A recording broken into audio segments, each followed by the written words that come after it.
তাই আমি তো এখন এখান থেকে নামাবো না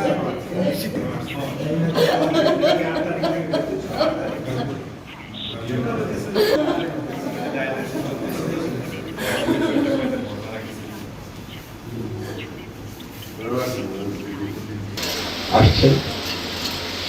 এবং বিভিন্ন প্রতিষ্ঠান থেকে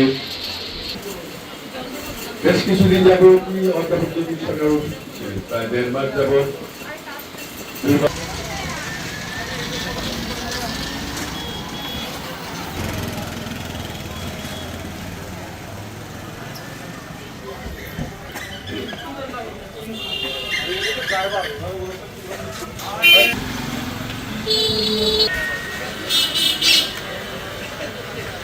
আন্তধর্মীয় সংলাপের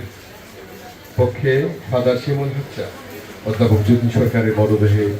শ্রদ্ধা নিবেদন করে আসবেন। আমি তাদেরকে অনুরোধ করব ব্যক্তিগতভাবে যারা শ্রদ্ধা নিবেদন করবেন তারা